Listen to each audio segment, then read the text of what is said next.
think I will get us going. Thank you so much for joining us here to our 2023 PACT Summer Camp Symposium. I actually am here to tell you a little bit about what it is that we're up to. This week we had a variety of different sessions about artificial intelligence and how philosophy can help us think a little bit more intelligently about artificial intelligence. And we basically asked our campers to share out a message that they really wanted to share out with you and then to generate a conversation. And so the basic format of today is that there's sets of groups of campers that each have about 10 minutes to present. And then we'll have about a 10-minute conversation after that to talk through their ideas. I wanted to say a little bit more about why we're calling this a collaborative symposium, because that will also, I think, help you participate in a way that we're kind of designing our participation. And here, there we go. So I want to say a little bit more about why we're calling this a collaborative symposium. And we had a conversation about this with our campers already, but I just want to get a feel for the room. Who else outside of our campers has ever heard of a symposium before? Do you know where it originates from? Yeah, where does it originate from? Greece. It originates in ancient Greece, yes. So the symposia were basically drinking parties, actually. And there'd be people, oh, I had other things on that. There it is. There would be people playing, this is a flute, kind of a lute. Technically, there'd be people eating a lot. They often would gather around with couches and have a really good time. We don't have couches to supply you. We have these really fine Ohio State chairs, but we're hoping to realize some of those elements, but we're also going to make it a little bit different. So in the past, these symposiums were just something that happened all the time in ancient Greece. And then philosophy came in and basically changed it a little bit. And what would happen is we have some of these recorded, these conversations recorded by Plato, by Xenophon. Philosophers would step in and say, well, not just, we shouldn't just drink ourselves blind. Instead, we should do something worthwhile. And so then they would choose a topic and they would all give a speech and share out what they took to be their truth or what they thought was the right answer or the right way of thinking about some common topic. And so we want to kind of hold on to that idea. But oftentimes what would happen when you mix drink and argument is that things kind of go a little south, right? And so what we want to do is maybe make that a slightly bigger change. I don't know why this is not working for me. And we want to talk about it as a collaborative symposium, which is that we want to be working together rather than working against each other. And actually, there's some really great philosophical sources that prefigure this. So in Plato's Republic, there's a moment when Socrates says, I don't suppose that it's escaped your notice that when young people get their first taste of arguments, they misuse it by treating it as a kind of game of contradiction. They imitate those who've refuted them by refuting others themselves, and like puppies, they enjoy dragging and tearing those around them with their arguments. So this was the kind of way of thinking about argument that philosophers stepped into, and that philosophers actually tried to change, and we're trying to build on that tradition of changing that. So if argument isn't about trying to tear apart or tear people down, what is it? And then part of that comes from philosophy. It's a kind of love of wisdom or pursuit of the truth. And so we want to call this a collaborative symposium because rather than just trying to be right or trying to look the best or something like that, we're really trying to find other people who are kind of eager to search for the truth for us, who will hold us, who will help us figure out that truth by holding us accountable for our reasons, asking us to really be introspective and thoughtful about why we think about these things and be interested in what other people think, right? So, so this is actually not a problem just for young people. I just, I want to make sure that we understand that philosophers generally think the problem is really with our culture. And this actually happens in Plato's Republic as well. So there's another quote a little bit later in the dialogue where Socrates says, nor have they, that is the majority of people, nor have the majority of people listened sufficiently to fine and free arguments that search out the truth in every way for the sake of knowledge, but that keep away from the sophistications and heuristic quibbles that both in public trials and in private gatherings aim at nothing except refutation and disputation. So one of the reasons why we wanted to invite you to come and join us for this collaborative symposium is precisely because we want to start practicing this a little bit more broadly, right? Sharing out arguments and developing them in a collaborative spirit rather than in this heuristic spirit. And I've kind of highlighted that word. It's a word that doesn't translate very well into modern English, but it means something like competitive, right? That a lot of people, when you enter a boardroom, or if you enter a law courtroom. Thank you, a courtroom. Like, what is my word? When you enter a courtroom, it's this competitive and one side has to be right kind of thought, right? And we want to leave that aside and try to actually build something a little bit more collaborative. And in fact, this is where Socrates says, an older person, again, I want to say a philosopher, I welcome you all into the philosophical spirit. A philosopher won't want to take part in that kind of madness, that madness of the heuristic quibbles that aim to dispute and display. He'll imitate someone who's willing to engage in discussion in order to look for the truth, rather than someone who plays at contradiction for sport. And so that's the vibe or the spirit that we hope that you will actually participate with us today. So, so collaboration, right? I want to just maybe try to make explicit what collaboration looks and feels like. First of all, we spent a really long time this week building trust among campers. I don't think you can have a really strong collaborative spirit unless you actually spend a fair amount of time building that trust. And so we hope that you will enter our community with us, but I also just want to give a shout out to our campers who really did a lot of the work this week to actually establish that trust amongst themselves. And that, I think, leads to a sense of belonging, right? Which is that we're all here. Some of us have been doing philosophy for a very long time, maybe over 20 years.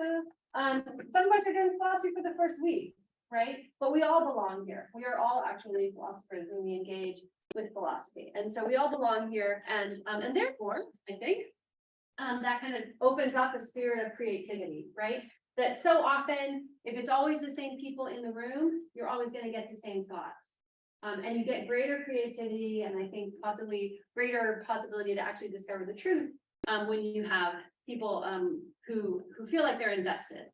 In a similar sense, we want to make sure that there's kind of equal engagement among everybody. So you'll see that, like, we have a timer and people are limited in how much the campers can speak, right? And we also ask as you participate to try to limit your thoughts so that other people can also participate in that wider conversation. And finally, I think a really great collaborative symposium has a sense of progress.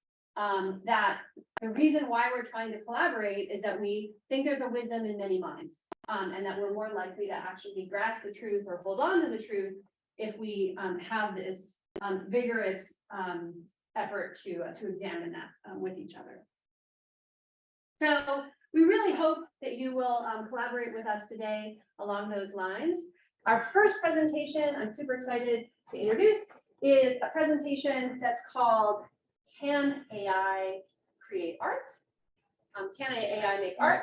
And this is actually presented by Christiana, Jake, Alceste, and Ava. If you could come forward. Thank you so much.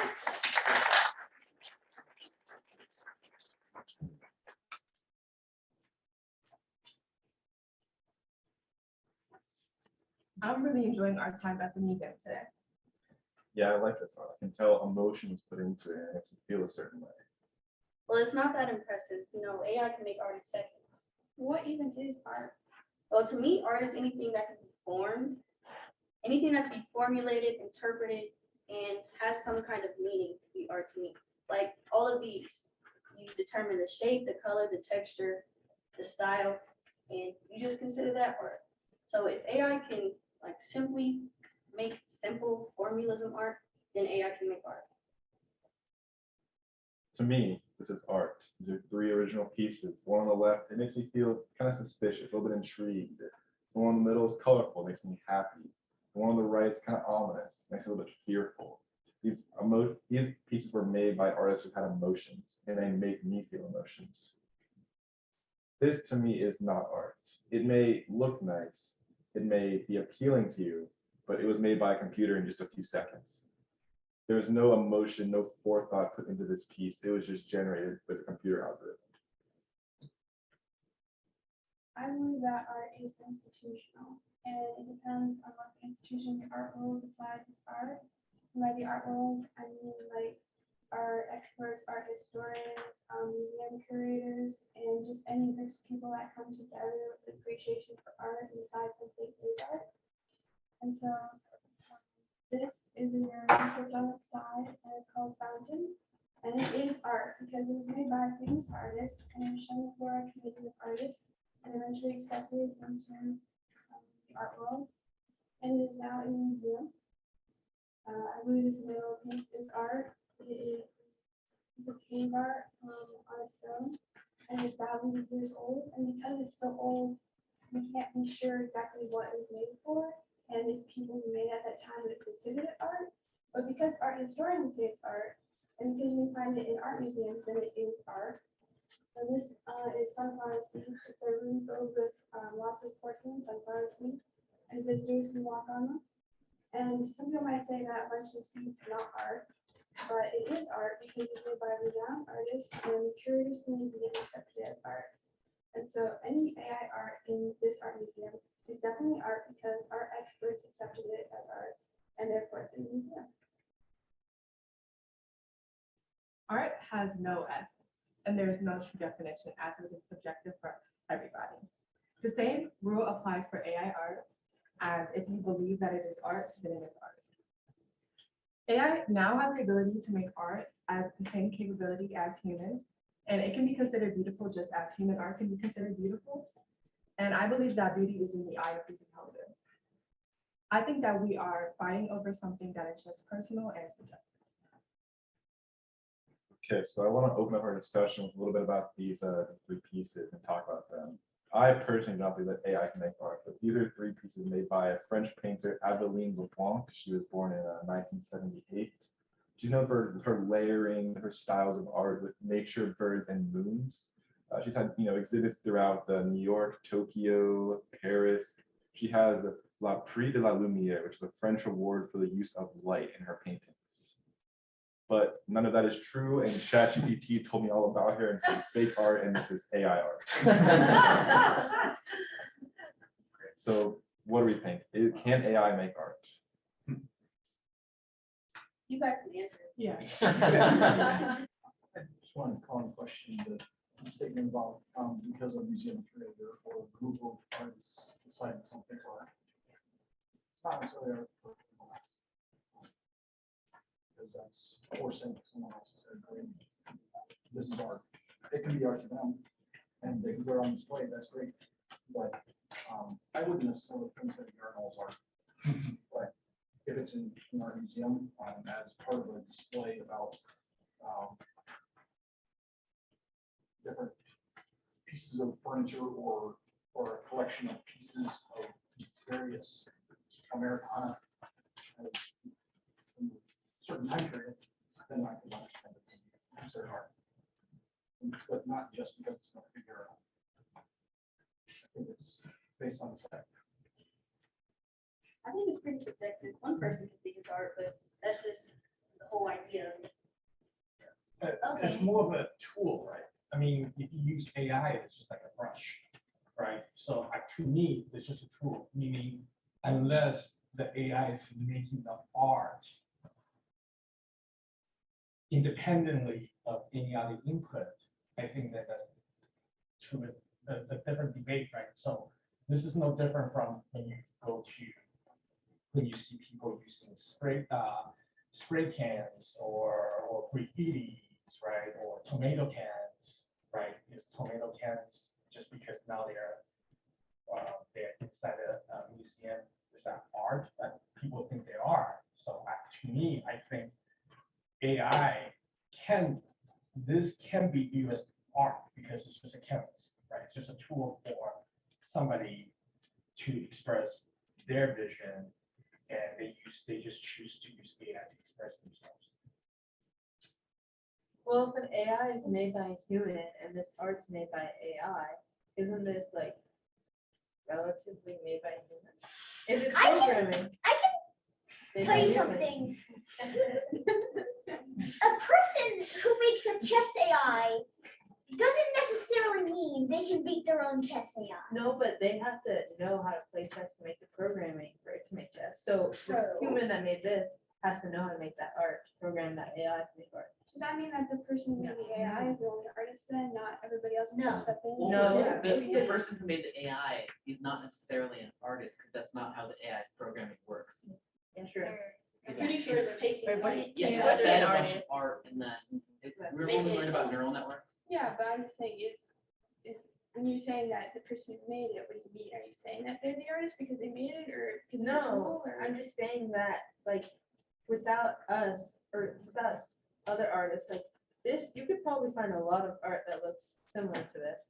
So therefore, this art is just many different types of art put into a program that generalize, like that just randomizes it and then turns it into like a unique picture. That's basically what humans do when Yeah, they that's create what art. everybody That's does, true, like the that's true. music and So stuff that's what too. I'm saying. So then isn't AI something we're doing when it's making art? So you can say that. So would you consider it art? I was thinking about how he mentioned in the back, how AI could be used as like a tool, or how this is like used as a tool, like a brush or like a spray can. I just think like, I mean, I don't really see the tool like connection because it's making a whole new painting. Like, it's not like, you know, you're dipping the paintbrush into the paint and then you're thinking about what you're gonna draw and then you're painting it. This is making a whole full painting Yeah, with but- colors and. But I Alright, think but what he was in saying, chat it's visual, it's like realizing your vision. Yeah. So would you be using it for inspiration? So like I can look at that and make something like it and then call it original? Or you could just tell it what you want to make and then make it for it. But you can't say it's your art. You feel like it wouldn't. You had be the yours. idea for it, it's your art. Let's get this voice in there. Beth. No, but again, right, so have you seen like artists that just splatter paint on the canvas? Mhm. So they cannot replicate that thing anymore, right? Because it's this piece you need. So again, with ChatGPT or any sort of thing or any sort of AI that makes the art, right? There's an input from something, right? And that input, unless that input is the AI itself, then we can have a debate whether or not that is art or not, right? But if this input is then coming from a person who says, hey, give me a moon and then give me 10 birds next to the ocean. I want to have this dark and, scary feeling or whatever, right? So so that is a vision. So whether or not, I don't know whether or not I think the better question is, if the next person gives the same parameters, would it create the same artwork? Right, so there's a little boundary, right? But I think in this sense, I do see it as just a tool. Can I ask a question? Yes. So far we've been talking about particular instances of art. I wonder if we asked an AI art generator to generate a new form of art, and it was successful in developing a new form of art. Whether that or that, right? Because it would do that by virtue of creating an instance of this new form, right? But the thought is, I don't think it would be able to do that, just because it bases off everybody else's art. So I feel like it has a broad perception of everybody, like all the paintings in the world, all the artists. But can It anyone do that? combines it. Can anyone do that? Can anyone even make a new art? Right. Because we're all basing it just on. I think it just depends on like what a new art is. Like there's music, there's like is it like a new, like what do you mean new art? Right, right, right, right. So like, if Can I hip jump hop in? isn't a thing and then you invent hip hop. let's distinguish ska from reggae, okay? And say, here's ska, here's reggae, create a new form of music, right? Friggin'. Let me jump in here. So I asked ChatGPT to describe a new form of art that's different from existing art forms. So certainly, let's imagine synthetic emotional art, which is a novel form of art that combines technology with the innate human ability to perceive and react emotionally. This type of art starts with the artist creating a basic artwork using traditional mediums such as sculpture, painting, or digital art. Then, with the help of bioengineers, AI experts, and neuroscientists, the artist implements a system within the artwork that can perceive and respond to the emotions of the viewers. These artworks could use facial recognition, biofeedback sensors, or emotion detection algorithms to perceive the viewer's emotional state. When the artwork senses the viewer's emotion, it then responds by altering its own appearance, shape, color, or even sounds to reflect or contrast the emotion it senses. For example, if a viewer approaches the artwork while feeling stressed, the artwork might morph its colors into soothing hues, or a digital sculpture might play calming sounds. Conversely, if the artwork senses happiness, it could turn vibrant and dynamic, further enhancing the viewer's joy. Each interaction with the artwork is unique and personalized to the viewer's emotional state, making synthetic emotional art a deeply interactive and innate form of expression. It highlights the dynamic and evolving nature of human emotions while also exploring the exciting possibilities of technology's role in art. So since we don't have that kind of bioengineering yet, no one has done such a thing. And it seems like if it were done, then it would count as a new form of art, and it did it in about 5 seconds. And that's our 10 minutes. Thank you so much.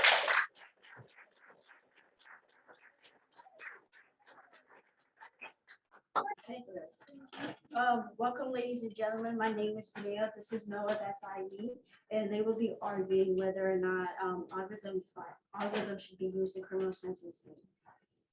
So how does algorithm appear in criminal sentencing? This is in the form of risk assessment. So what is risk assessment? Risk assessment, according to the Bureau of Justice, is assessing the likelihood an individual would reoffend depending on their demographic, education, criminal history, family, and social support. And then additionally, according to ChatGPT, while risk assessments can bring consistency and fairness, they also raise significant issues. These tools may perpetuate biases found in the data they're based on. For example, if policing is historically concentrated in certain neighborhoods or against racial groups, the data may reflect this bias. This could result in higher risk for these individuals, not necessarily because this individual will do it, but because of systemic bias.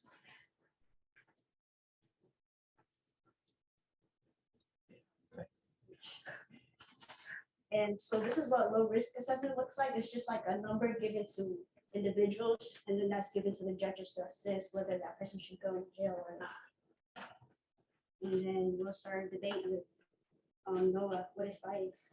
Bias is defined as a systematic distortion of a statistical result due to a factor not allowed for in its derivation. In this sense, risk assessment algorithms are definitely biased. They are fed statistics that are distorted by significant human biases, therefore transplanting human biases into the AI. So bias is defined by crime litigator Raymond C. Marshall as an automatic and unintentional process that occurs in the human mind. Humans, I'm sure you're aware of them, and that affects how we respond to different groups in divergent ways. And to those, and that those different divergent responses can have unfortunate consequences.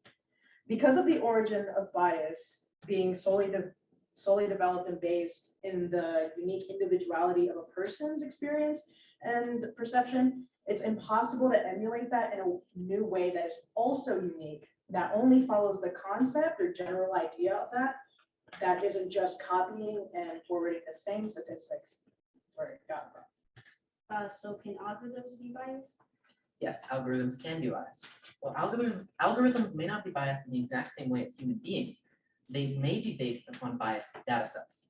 These data sets are derived from official police statistics, which is problematic as marginalized individuals and communities are often significantly over-policed. These algorithms then develop an association between these marginalized identity groups and crime. I don't think that AI shows any bias in the argument that it is something that's solely based from a human mind. Then it's not strange to deny that it has the same ability as a human to contaminate AI's determination or conclusion. Therefore, AI can be biased, and it's invalid to determine that it is based on the final outcome, seeing as the outcome doesn't present a personal bias of the AI itself, but rather what it got from. Okay, should we use AI in criminal justice? AI should not be used in criminal justice. Despite some saying that the actual process of judgment may be more equal, the outcomes are far from being just. The judgment may not even be equal, considering that the aforementioned data sets may have significantly distorted representation of minority groups. AI does not show bias, or no, I heard that. AI should definitely be implemented into crime justice because it eliminates the risk of human bias. I'll give an example. Let's say Dave had a bad day, and he had a bad day. He had a run-in with some dude that has like long brown hair, and then decides that I'm just gonna be a jerk towards guys with long brown hair for the rest of the day. And it just happens to be before he goes into work. Goes into work, he's got a lineup of people with long brown hair. Sucks to have long brown hair that day. Anyways, it eliminates the risk of human bias, which is more likely to be done intentionally due to the nature of people forming personal opinions of others under limited and impressionable information. Okay, who was responsible for like the final decision made by AI? The firm that produced the machine is responsible for its final decision. They choose what data sets it is trained on, what methods are used in its learning process, and the fact that these methods are not public is indicative that these processes in actuality are biased, even if they were not necessarily intended to be so. Final decision of the machine isn't truly its own. Therefore, it's not responsible for it itself. This is because, as previously mentioned, the AI lacks true individual and sophisticated thinking. All that the AI knows is based on real bias made by humans, that it's all that it knows, and it only knows how to replicate that in its responsibilities. And this is the last question. So it says, what if humans were better at predicting accuracy for one intersectional or correct identity than machines, but machines are better. So who should make the final decision, AIs or humans? In the event that humans are better at predicting accuracy for one systematically oppressed identity, but machines are better overall, it is ultimately more just for humans to decide. Humans have diverse perspectives and experiences, and these diverse perspectives lead to a more well-rounded and just sentencing. In fact, a study has determined that untrained human beings are slightly more accurate in their judgment than commercial risk assessment algorithms. If we are to sacrifice justice for one group of citizens to ensure greater overall accuracy, then we have to sacrifice justice itself. Machines are the better alternative. As said before, improvement in statistics, 65% to 62%, AI shows a more fair outcome due to the fact that outcome stats show less bias when decisions are determined by a machine. In contrast to human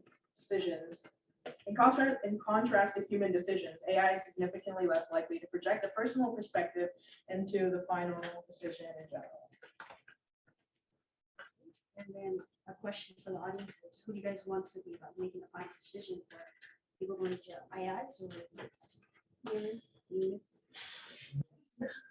Can you tell us about that previous slide with the two faces? You said that that's an example of low risk assessment. So this is a case of about DUI offenders, Dylan and Parker. So Dylan had done offense of burglary. Is that how you say it? Burglary? Yeah. Okay, burglary, and 3 subsequent convicts of drug possession. He was giving a low score of 3, even though he had admitted he had marijuana with it. Parker, on the other hand, had gotten 10, and he had gotten 10. He had not done any subsequent convictions after this. Just to show the scores that are given to individuals that are given to kids. So Dylan had Priors.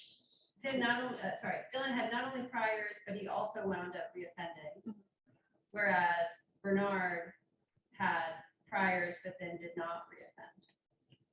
He was given a higher risk rating at sentencing. Okay, thanks. And is the AI taking all of this information to account, and is it also looking at these pictures as well? The AI takes account to data that's given to it, like how we mentioned is from like police statistics, and then that's where it bases the scores off of. So do you think that, because the problem here that when we talk about it on Monday is that even though it is AI generated, it still has biases because we're given it information that we're biased. If we didn't give it, let's say, these pictures, or we didn't give it their racial groups or whatever, and we just gave them the pure stats, you think that we'd see different risk scores? We probably would, yeah. But the problem is that I believe that the way this just works is that, you know, it links their crimes to their zip code, and, you know, certain zip codes have different proportionalities of ethnic groups. So basically, the AI will develop an association between certain ethnic groups and crime.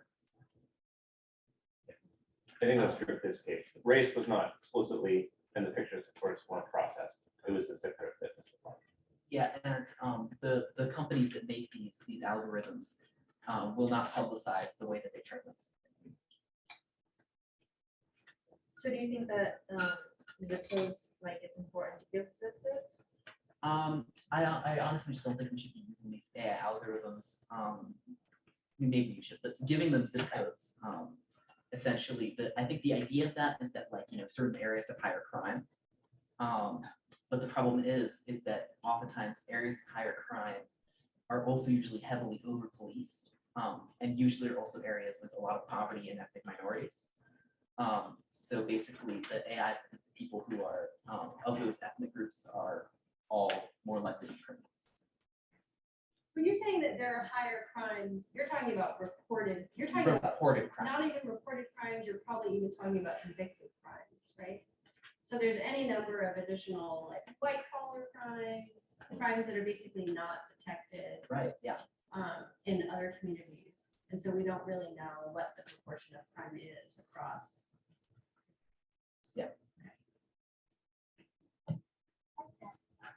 Okay, Kayla. what about like in the future? Like, could we go to the next slide? The one with the study. Yeah, so according to that study, humans are slightly more accurate. But say that like in the future, moving forward, we improve our like algorithms and these AI get like advanced, like really advanced.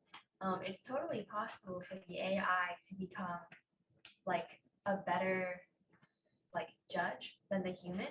So in that case, when that happens, do you think that AI still shouldn't be like the judge? I think for that to happen, for the algorithms to become more accurate, we need to address the underlying issues that are causing this level of bias in police statistics. And wouldn't humans have to like progress and get better just for AI to improve? So like humans Yeah. would always be the better option.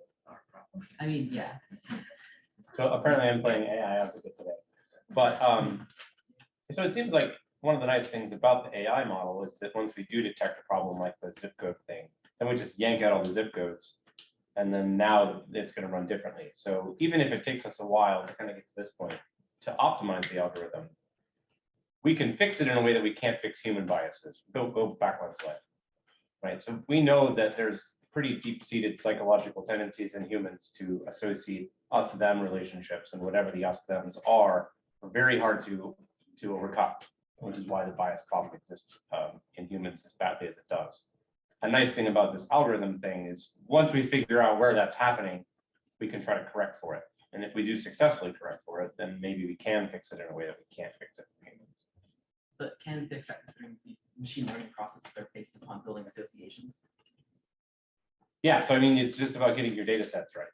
So and making sure that you don't have, like, don't explicitly account for race, maybe don't explicitly account for zip code. But yeah, so we know the criminal records of these two parties, right? And Yeah. if we just look at the criminal records, Dylan's is substantially more violent. Yes. Bernard's, I think, was just a series of minor misdemeanors, if I remember correctly. So I mean, with that data alone, it seems like we should be able to get a better outcome. So you're advocating color blindness. Good, yeah, go ahead. So, Is AI see color? so I guess, can I ask a slightly different question more towards the educator? Then how do you feel about ChatGPT or AI in college admissions? Because it seems like it's a similar problem. Right, I mean, right, because what we do right now is we tell it what is important, and then it does the work of finding all the evidence. Yeah, right, because part of what. It's gonna be better than humans at finding that evidence, because we miss things when we read files. Well, because part of what college pays for, college board is they essentially provide a set of forecasting data to see how successful is our students going to be. Yeah. For Yeah. for college, right? Although what we do know, on the college side of things is that, your, what is it? Your GPA does not predict your success in college. The best success in college is, sorry, no, I'm looking around to see if anybody knows. We used to think that GPA would predict whether or not you actually complete college, but actually that's not the best predictor of whether or not you complete college. It has something else to do with your high school time. Sorry, I'm just forgetting what I've it like heard of it, but I forget to. I don't know, is. right? You heard So- this before, Taylor? Yeah. I will look it I up. just don't remember. What the admissions guy here said the other day was that they have a school profile. Yeah. And so what they do is they compare the student's performance relative to Okay, their so your school. class rank. Maybe it's your class rank. It's not quite class rank, but something like class rank. It's a greater predictor of, Well, what but you think. class rank is going to correlate how you just normalize within that zip code now, right? Yeah.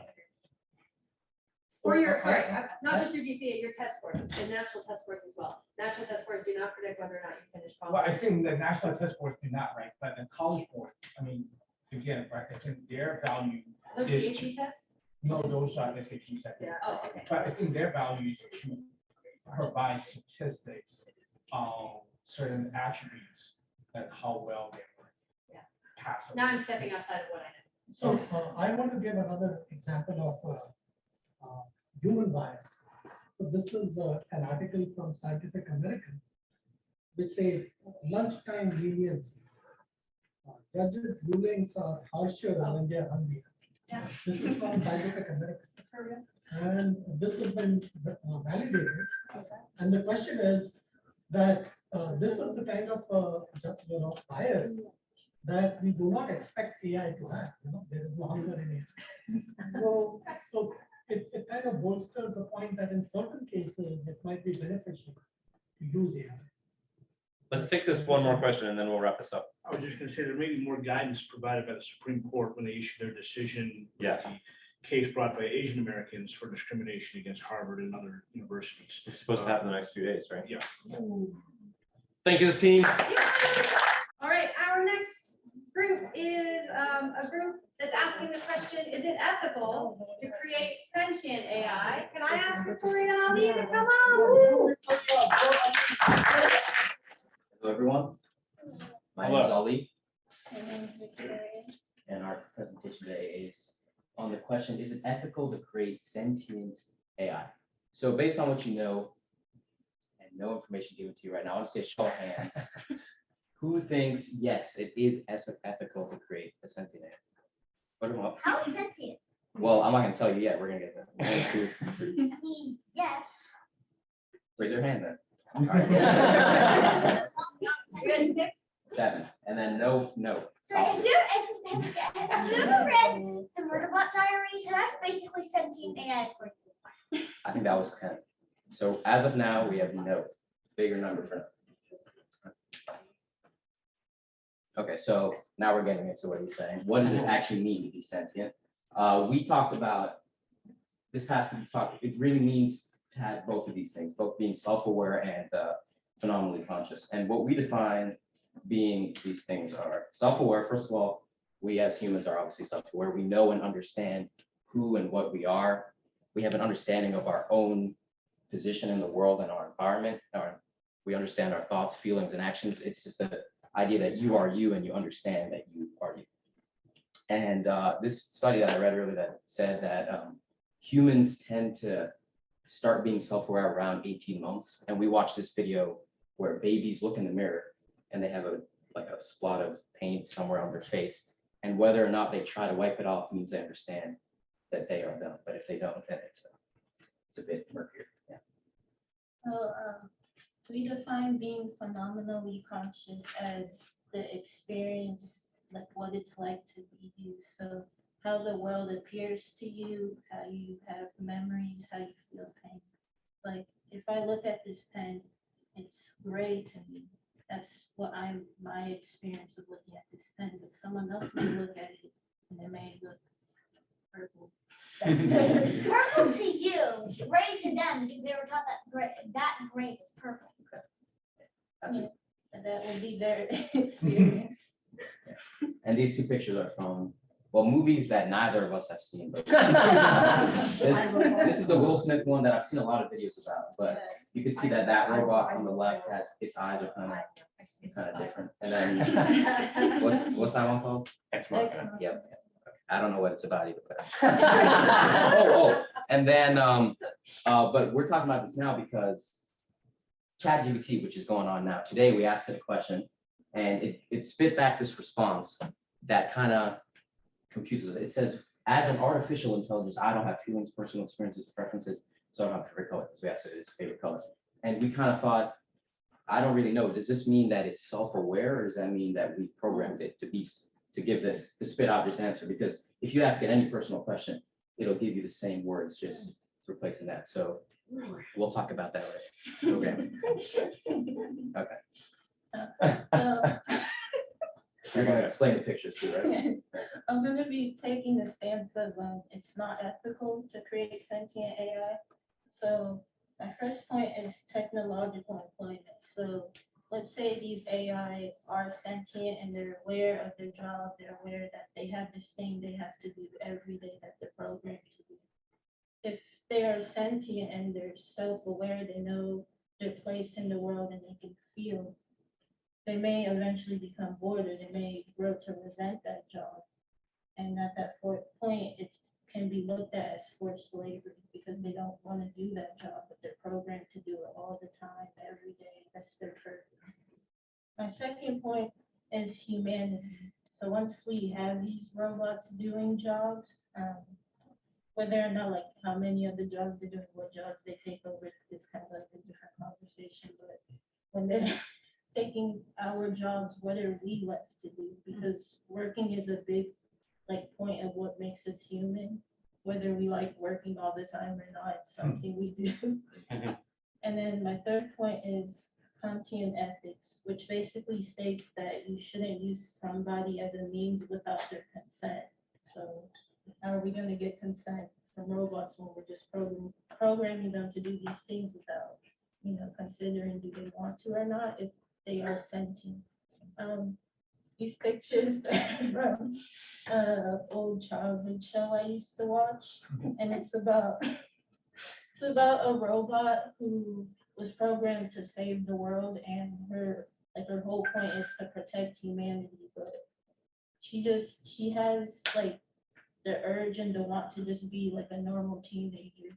She wants to experience school, she wants to experience feeling love and creating friendships with other people, but she has to wrestle with the fact that she's programmed to save the world. What's it called? My Teenage Robot or something? My life as a teenage robot.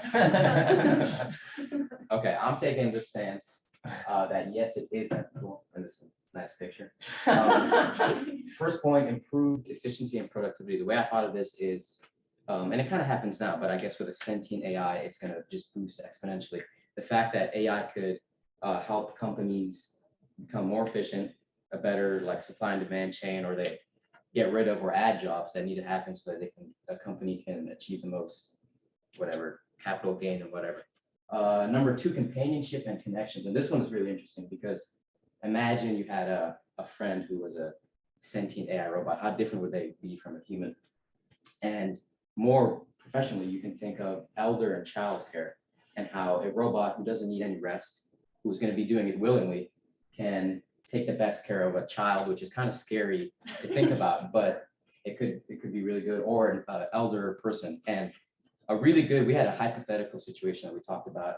It was about a grandma in a nursing home living, and there was a robot named Emma who was basically human. She was fully phenomenally conscious and self-aware, and she was taking care of the grandma. The grandma thought she was a human, but the robot ended up, because the grandma was doing the same things every day and the robot had to take care of her, the robot ended up becoming unsatisfied and unhappy because it was sentient and it was making its own decisions. And that was a really weird case because the robot was made to take care of the grandma, but then because it had this sentient kind of mental state, it was separating itself. It was becoming unsatisfied with that job. And questions we started asking was, is this allowed? We're not getting consent from the robot. Is it even slavery? That was something, and we'll discuss that later. And last thing is this topic that's different from Kantian ethics that Victoria was talking about, utilitarian ethics, which is the idea that the best choice or the most ethical choice is the one that will provide the most good for the most amount of people. And in the Emma and grandma situation, even though one robot was unsatisfied, the grandma and probably all her family were. So using that idea, I guess that situation was okay. And lastly, now we're going to start this discussion. Do you think it is ethical to create sentient AI? Now we're going to do the same thing we did at the front. Bold the question, remember. Show of hands again. Yes, it is ethical to create sentient. Last time we had 7. We're going to see the numbers now. 1, 2, 3, 4, 5, 6. And then no, it is. What do you say? You should ask who changed their. Yeah. No, and then now, no, it is not ethical. We had 10 last time. Whoa, 1, 2, 3, 4, 5, 6, 7, 8, 9, 10, 11, 12, 13, 14. Oh, so who, raise your hand if you changed your mind. And we're gonna start here. Well, more people have to change their mind. Who changed their mind and is willing to talk about it? Reserve judgment. Oh, the AI are listening. Okay, we'll start here with Finn. He changed his mind, right? You changed your mind? Yes. Okay, let's see. So go back to the second to last slide. Yes. So 1, improves efficiency / productivity. Now you're basically backing all of these up with utilitarian ethics. I would say so, yeah. Especially this, yes, that ethical part, yeah. Without the ethics, though, it seems like you're just taking advantage of the robot. That is true. And that would be your opinion. If they are sentient Though and they're making their own decisions. what I don't understand is why do they need to be sentient? That's a great question. We can open that up too, because a question I had written down was, why would we create a robot who's meant to do things, but then we make it sentient, and then can't we face the problem of them not wanting to do their job? And that's what happened with the grandma Emma case. So would we ever want a robot? Because wouldn't that be a malfunction? Isn't that a bad thing? But then the question comes up, where does that, like, becoming sentient even stem from? Like, how do we become conscious? Where does that emerge? So I think it is ethical because they're robots, and so let's say it is like kind of like let's say it is slavery. We are using them as beings that are there to benefit us, and we're not there to benefit them. We created them to do that one purpose. So That's what they said about slavery. no.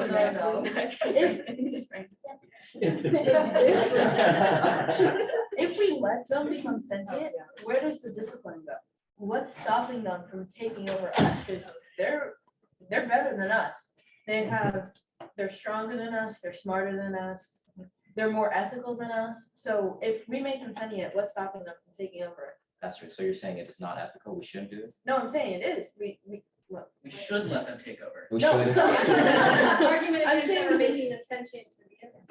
I'm saying that we should let them, like, we should not feed into, like, we don't cater to their needs. Let them be bored, let them be sad, because they need to. I feel like there's definitely a movie about that. Okay, we'll go up here to Dr. Brown. So Yeah. don't we have some control It's over, the same thing about a zombie. don't we have some control over how bored they get, right? So like, Programming wise. yeah, it's based on whatever desire Yeah. mechanisms they have. So if taking care of grandma requires playing bridge every day, then we just take the bridge Bridge excitement playing, and just exactly. crank it up. That's a question that came up in that hypothetical situation. Why are we creating them to get bored? Because Yeah, whenever they're getting bored, I just turn that part down. Turn Turn it, just tweak it so they really love the job that they're gonna do. Okay, we'll go back to Len. I have 2 things to add to discussion, one to Sabine and one to our esteemed Dr. Brown. PhD. So Sabine, I want to give you, I want to ask you a question. So I know other people said, oh, your argument is like the one that people could have given for slavery, and we obviously don't agree with them when it's given for slavery. Let's take a different route. I can create a kid, like I have the biological ability to do that. So what if I created a kid and I wasn't going to do anything other than keep them alive, and I made them like, do dishes 24/7. You would know that wasn't right because you were once a kid, but were you ever a robot? I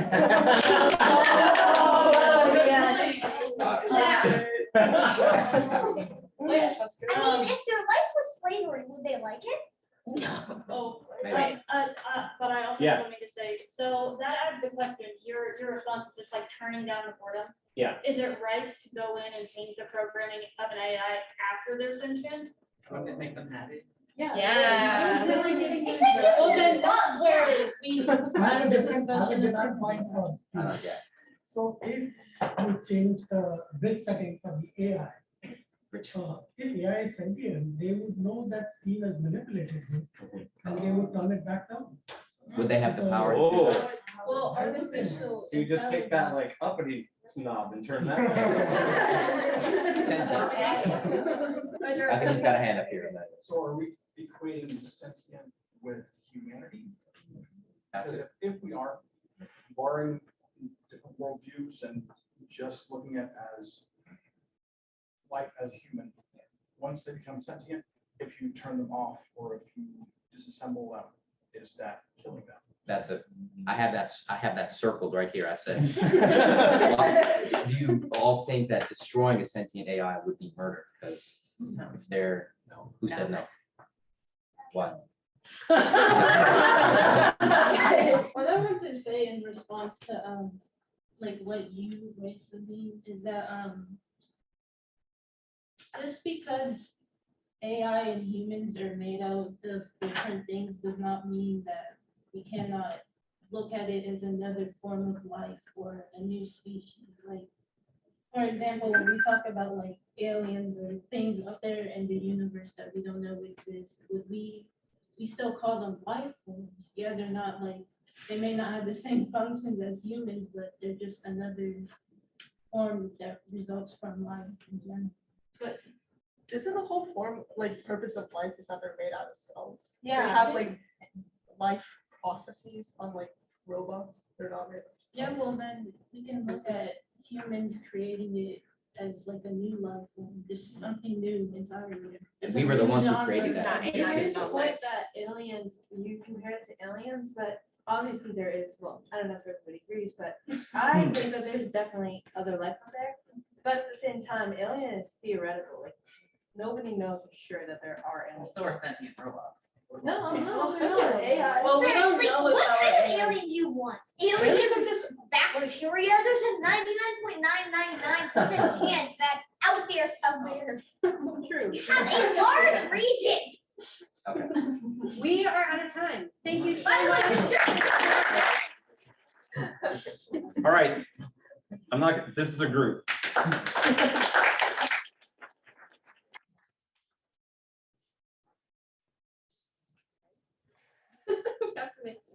Introducing Jim, the human painter.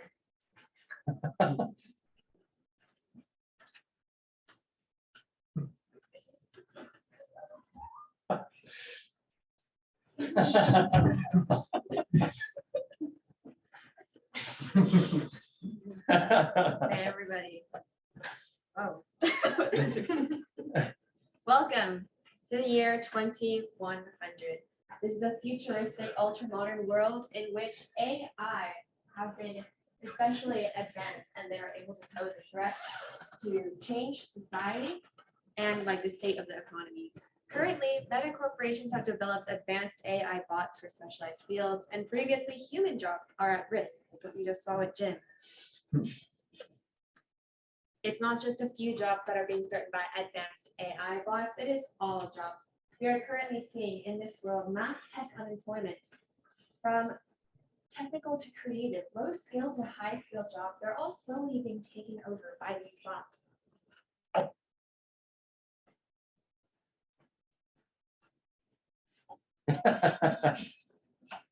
Hey dude, did you hear? Jim got fired from his painting job. I know, I'm so surprised. I thought he was the only one with a stable job. I really hope my job doesn't get taken away. I need to provide for my family. How's your sanitation job holding up? It's all right so far, but I heard that my manager got replaced too. I hope I'm not next. Did you also hear that Tim lost his job at the software engineer firm? Actually, I really thought he was safe. It was such a high-paying and difficult job. With all this unemployment, how are we going to provide for our families?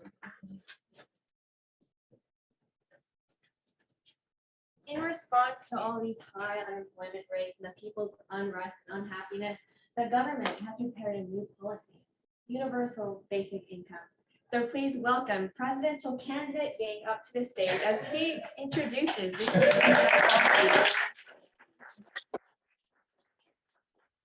Hello, everyone. I want to introduce you guys to my plan, Universal Basic Income. If you elect me to be your president, I will make sure that universal basic income is a norm for this country by the end of the year. This would make it to where no one has to worry about fulfilling their basic needs anymore. Every family will get a check for $2,000 per person per month.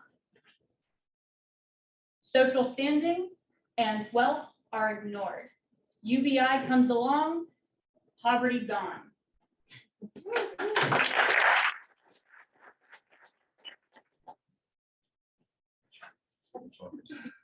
Yo, I have so much time thanks to this UBI thing. I think I'm gonna go build a pool in my backyard. Man, I love it. But I'm running out of things to do. How are you gonna build a pool with no extra money? Yeah, dude, you're so right. The rich have so much money to do all these things. Like, did you hear about the lobbying within the politician Yang? Yeah. Current events. So what's going on now? Mega corporations X and Y have recently completed new company acquisitions. They're doing well. They're getting richer. The wealth gap only continues to widen, and this new UBI policy has not helped in reducing such inequality. We are witness to the creation of an oligarchy run by the corporate and political leaders.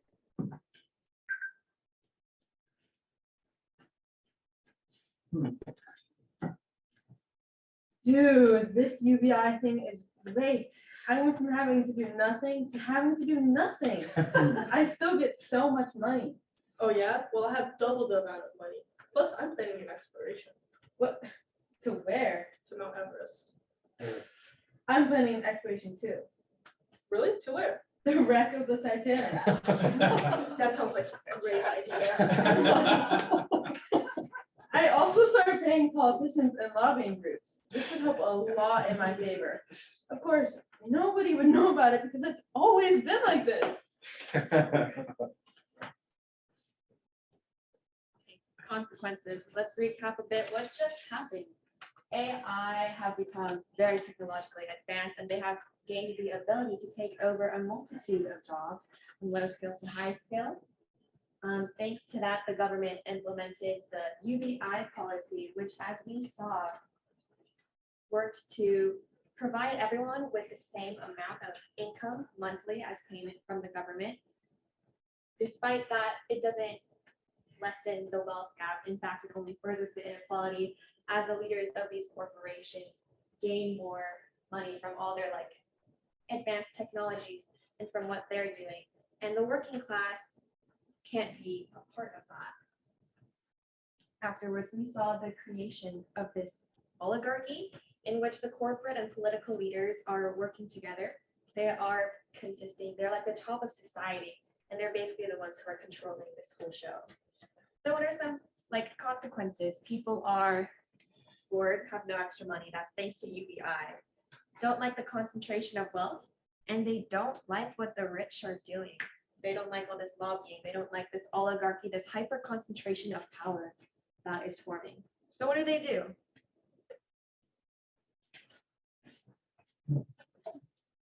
No more lobbying. We want job rights. Violence is the answer. This is not what we wanted. Distribute more wealth. Justice for humans.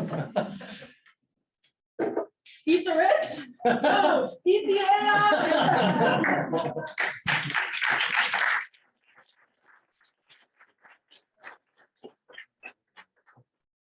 Thank you for watching our little skit simulation.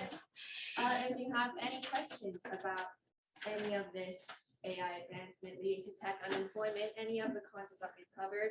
This is the Q&A session. It's where we answer your questions. So, yes. So what was the UBI supposed to solve? Was it supposed to provide basic income for everyone? Or was it supposed to reduce the wealth gap? So it is essentially implemented because of the technological unemployment caused by AI. So with the increasing like mass unemployment, there was this like solution for UBI, which was to give like a set income to everyone to provide for their basic needs. And then in like respect to the wealth gap, the wealth gap is sort of a separate matter. We're saying that the UBI is like that basic income that the government gives out monthly, yearly, whatsoever. But that action, though it might be like solving some of this unemployment and like lack of money issue that people are having, it's not something that like conversely, it's also negative in that it actually could accentuate the wealth gap and just widen that gap instead of like bringing it closer. So, adding on to that, when the UBI gets put into place, the lower classes, there's no more reason that the wealthy should pay attention to them, because the whole reason the wealthy are paying attention to them was because they wanted, equality in things. But once they have equality and they have money to pay their bills, to get food, housing and all that stuff, there's nobody paying attention to the wealthy. So then once that happens, the wealthy takes it into their hands to, go do things like exploration and like buying smaller companies to make their companies huge. So that's when the protesting comes in.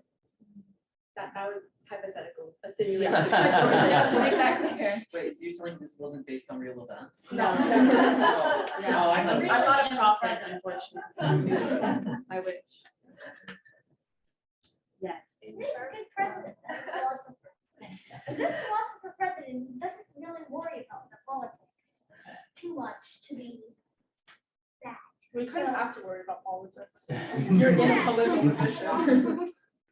In terms of the oligarchy, I sense that when I observe our society and I think about companies like Google and Meta and Apple, like I feel like it is already happening where they have so much control that very few have so much control over our, global society. Like, what is it that we can do as philosophers or just as a citizen to prevent what might be coming for us, in year 21?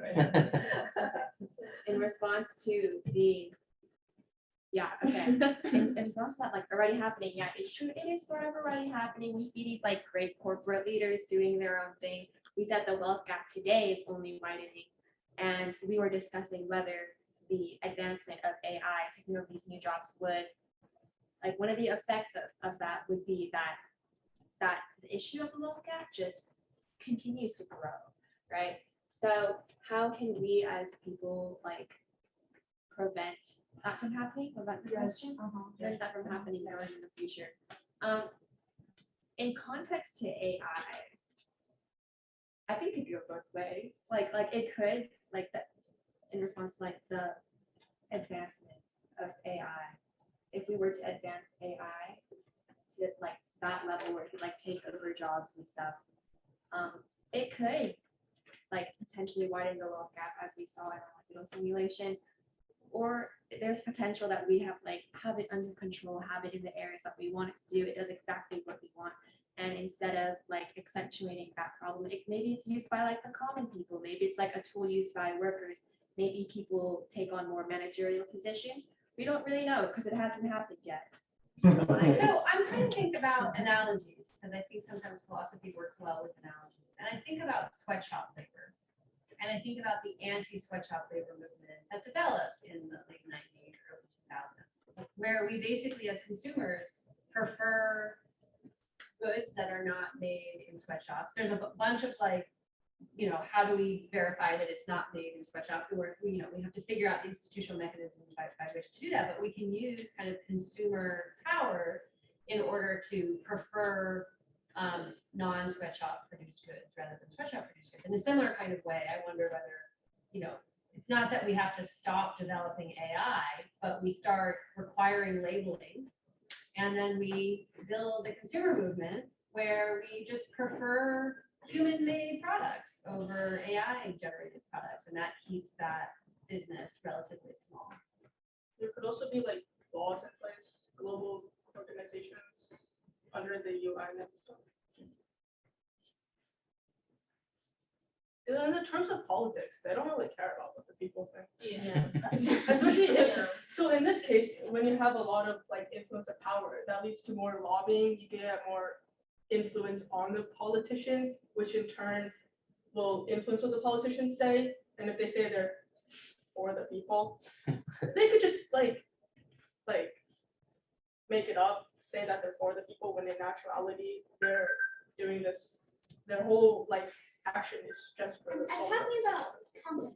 Well, and then also like if somebody tried to call them out, like I get what you're saying, but as soon as somebody tried to call them out, money, here's some money, just like buy it. And Yeah, but then, everybody was like, "Oh, we're gonna call you out now." They can Because give they everybody just money. fly it yeah, up. they just trust the UBI. I'm There's a not lot of saying- money. Also, one more thing. Why could they refuse? Refuse money in this society? That's Yeah. Some people are actually. Well, if they refuse and they have a job, who's gonna go to their job? Like who's gonna be like, I really like need this job because they already have money to pay their bills. So who's like, where are they gonna get business from? And on that uplifting note, I want to thank you.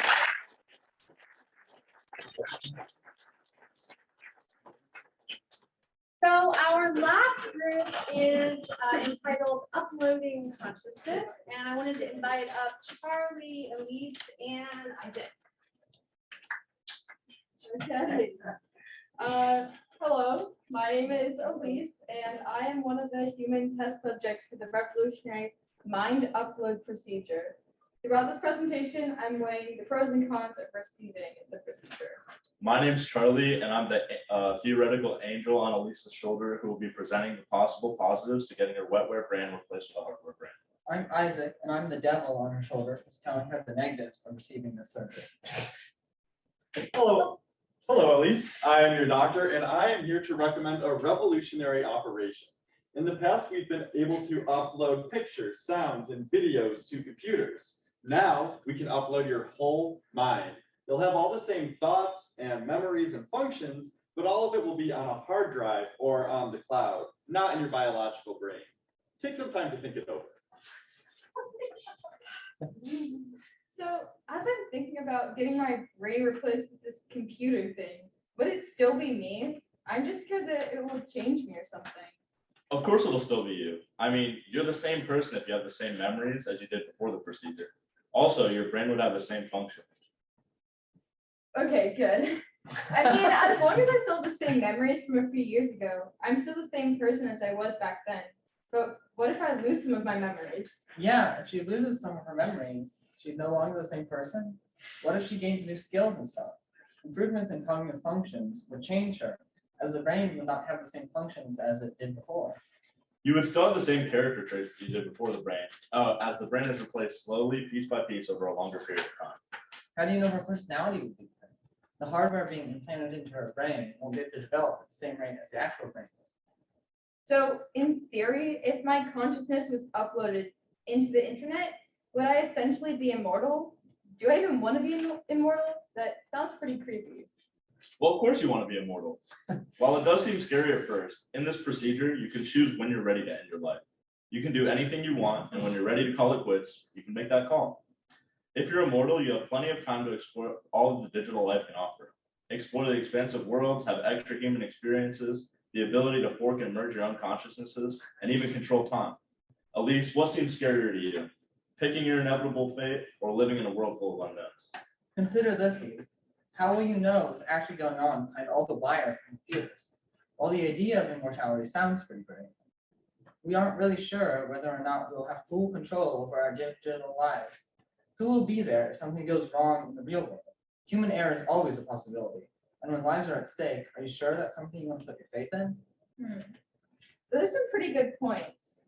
But what if I run out of things to do and become bored? Good question. If you lose the urgency of your own impending doom, nothing will motivate you to do anything. In essence, you'll have lost your human condition. And when you eventually do run out of interesting things to do, you will live a life of boredom and waiting. The virtual worlds will be so expansive that it takes centuries to run out of fun things to do. But when that time comes, you'll be able to end your long virtuous life. Okay, but what about privacy? What would stop people from looking into my mind and changing and manipulating me? We have several ways to protect your brain online through the use of cybersecurity and also cryptography. But people are currently inventing quantum computers that will be able to break the encryptions and get access to your brain. True. Who knows what those hackers will be able to do? Well, what if you put your brain on a private server? Then nobody would be able to access it. You'd be alone on the server without friends or family. And if the server was destroyed, you'd also be permanently destroyed as well. That sounds really lonely and depressing. And it also sounds really risky. Well, perhaps maybe it's worth losing your privacy. Phones don't have much privacy, yet people still use them. Your brain is not like a phone. If people got in, they could see your thoughts and change your brain. That's way worse than someone finding out what kind of cat food you like to buy. So Elise, have you come to a decision? I'm still not sure. I might need to ask the audience. Okay, we're all the audience. Would you upload your mind if that technology became available? Okay, so if you would, give me a thumbs up. If not, thumbs down if in the middle. Yeah. Okay, so someone just give me, like, why wouldn't you want to put your mind, like, in the server? Yeah, Ollie. I kind of like my body now. I think it genuinely scares me to have to think of like my whole being on that piece of like technology. It's never been done before. Like, how do you know that you're not gonna like die?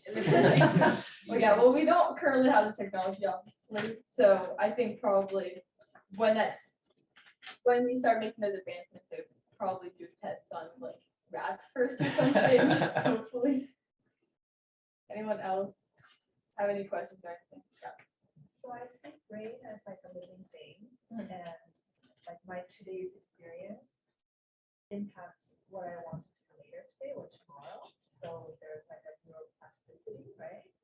But then if my brain becomes a machine and my today's experience affects my tomorrow, it's like a AI or machine deciding what I want to do tomorrow based on. So it's like, yeah, it may be me because it's all like all my memories and my consciousness is captured in there. It's no longer really conscious as the human self. So I don't, that's the biggest hurdle for me. Yeah. I have a question for Ali. So if you like yourself, I don't see why this technology just couldn't lead to you like Getting better. introducing yourself. No, I mean, it's like, why should there be one of you? Like you could have 2 or 3 Ali in your life. That would be amazing. What about you? That would be amazing. I think more the fact that I'm just it's so bizarre. It's too scary to actually think about. But that's a good point. Okay, Anand. So I also had another question for Ali. So if, taking Ali's point that if you like your body, it's probably not a good thing. But what if you don't like your body?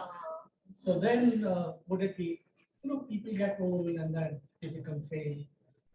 So Why don't come over here? Yeah. Ali, So would you rather be in your body or 6'6" and Jack? Asking at the general point, that would it not make sense? Yeah. Yeah, that one. So there's another possibility that I don't think has been brought into the space yet that might mitigate some of the costs. So first, maybe uploading yourself is one way of getting around debilitating illnesses that hit in old age, like Alzheimer's or dementia, cancer. So if you know you're dying already, or if you know it's likely that you're not going to be yourself anymore soon, you can go ahead and upload yourself. But what if you are pretty healthy? And if we have AI like this, chances are we have really good medical care. And so they're just like, oh, you're going to stay healthy for a really long time. why don't you just wait until you're old enough that you've lived like a full life, like you'd be okay if you had to go, and then upload yourself. That way you're at peace with the possibility that it's not you. Does that make sense? Yes. Assassinated? Yeah. Oh, well, then, yeah, let's hope you don't get murdered first. But we haven't really talked about the possibility of just waiting a really long time and then doing it kind of like a retirement.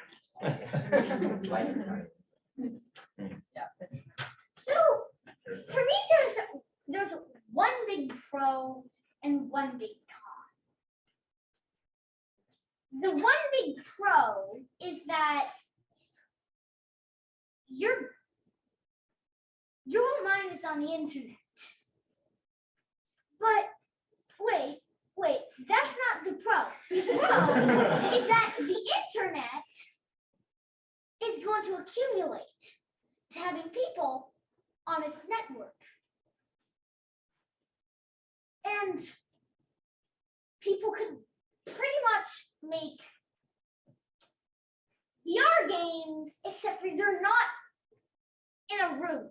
You're in, like, you could play Splatoon as an inkling. You could put your consciousness in the body of something else and play it Video game and be as it. Yes. computer. However, the one big con is my problem with going incredibly fast / my problem with teleportation. Well, when you think about it, teleportation is killing you and then cloning yourself. What they're and I'm afraid basically what they're doing is again killing you and then cloning yourself, except for on the hard drive. Your question that they can't do, what if they don't kill you but still upload you? When that guy, Mr. Dr. Pinkman, and he came in and he said, if there are two of you, who is me anymore? And then are you still, is there any you if there's two of you? You know, like who is, it was so complicated. If there's one living person, but you're also uploaded, is there, where are you? All right, to reply to that. So offline real-time notification or offline real-time notification. So the online instance it's not turned on, but it's real-time notification. So when your body dies. Like you can't like access like the internet through like the replica online or anything, right? It's just like you just exist here and you're just kind of like backed up to online. Like that. Yeah, kind of. Yeah, I thought so. Yeah. What if you're an artist or a writer or a musician and you upload yourself? Who has ownership then the things you produce? Do you keep all the profits to yourself still, or do you have to give them to the creators of the machine? Oh my What's God. what are the issues there? That is a good question. I mean, if it's still you, and this is your brain, then I guess you still get the credit. It's a gray area. Breaking it down, if you have hardware in your brain, hardware can break down over time. It's like, would they go back in and like boot it up? And if they do, do you restart? Like, does your entire person restart? It doesn't exist. I'm thinking of the Avatar, right, where you, or the Way of the Water, where that guy just gets. Blue people? Blue people. Oh. Okay, Yes. hold on. I'm still like innately like against this idea because I feel that hard drive is just not a human. But when Lila said something about this being a retirement plan, it gave me an idea. I realized, well, imagine that you are like this amazing thinker. Like maybe you're the Gandhi of this generation, or like a very famous pastor recently passed away. Like you're just someone that is just so beloved. You could be this great therapist, or you could be a parent, maybe dying, and you want your presence to be remaining with your children, right? So maybe your children can talk to you on that hard drive, like, but it's not ChatGPT. It's like you're talking to your mom, because this hard drive has all of mom's wisdom and experiences and knowledge. And this AI can talk to the daughter as if she's still there, or it could be a therapist who's always available for whoever is suffering, or it could be this pastor preaching a great sermon because you love learning from this person. You don't want to learn from a ChatGPT, but you respect this person. So I don't know. It was just an idea. I still don't have an idea. What you said, it's a show called Black Mirror, and we talk about a lot of things that Black Mirror like relates. So if you watch, I think it's called, I don't remember what it's called, but just look on Netflix and Black Mirror. He basically passes away, and then she like signs up to have him uploaded into a whole new being. So like it's just him a little younger, but he's like a robot in a way, but it's still him. And it's basically like the same thing they're talking about. All right, One so thing, I know you're almost out of time, so I'll make this really quick. I don't know if Harry Potter is like before your guys' time, but so the paintings in the headmaster's office. Oh, yeah. So this is exactly what you're talking about. They addressed it. I'm sorry, Harry Potter. They addressed this in the book. So when the wizards like paint portraits, so the headmaster's portraits, they were made at the very beginning of a headmaster's tenure as headmaster, and they would spend years talking to their painting and training their painting to be them. So they could actually talk to themselves as the portrait.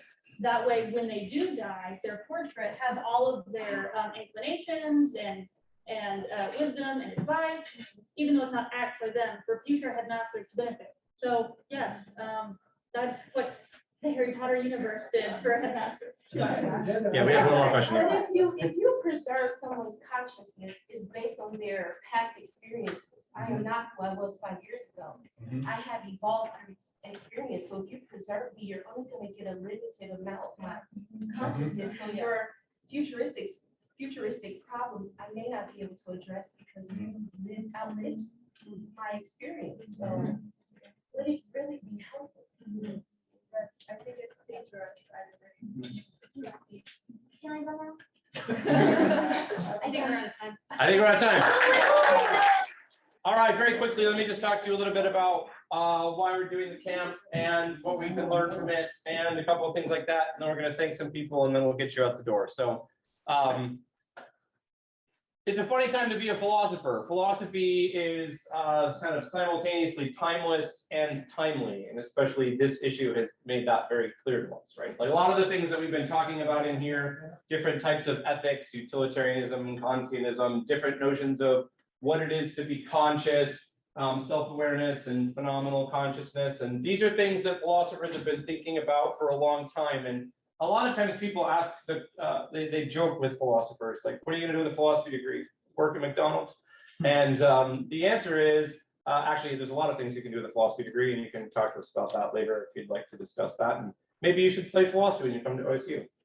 But one of the nice things about what's happening right now in the AI world is that we're starting to see a lot of these very theoretical questions that we've been thinking about for a long time become very practical very quickly. We actually had chosen last year, AI was one of the runners up for our theme, and then it just happens to be that this is the topic for this year. And what we're seeing right now is, as you've seen, a kind of revolutionary change in artificial intelligence, especially with ChatGPT, but also some of this image generation stuff that we're seeing is pretty novel. Like text to Pokemon is the other critical example.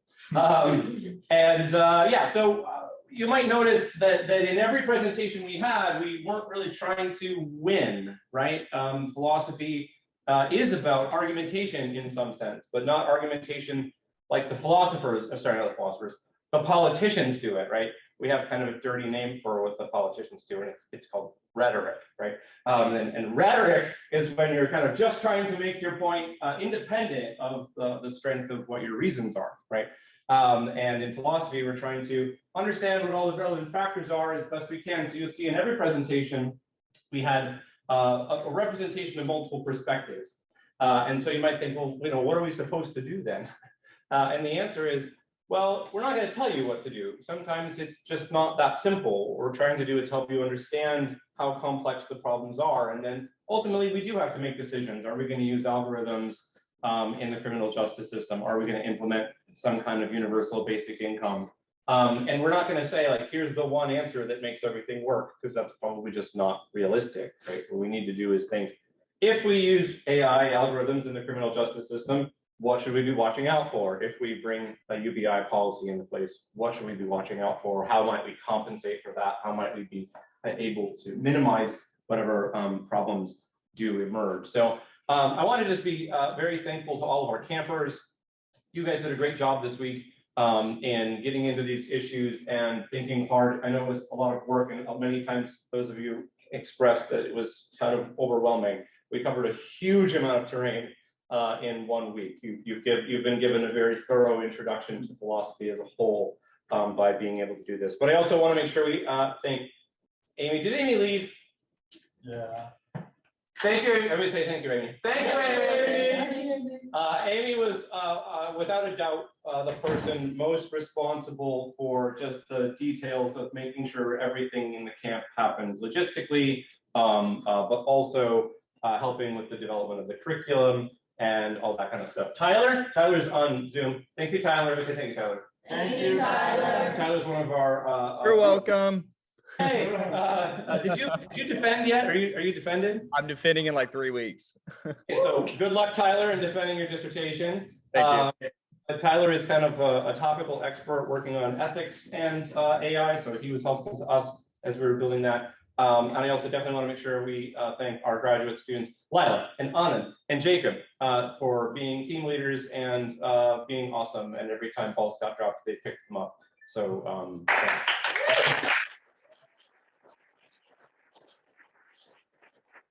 That's it, right? 1 second. Yes. Everyone, thank you, Steve. Stop. Yes. Thanks all. Have a good summer. Take care of yourself.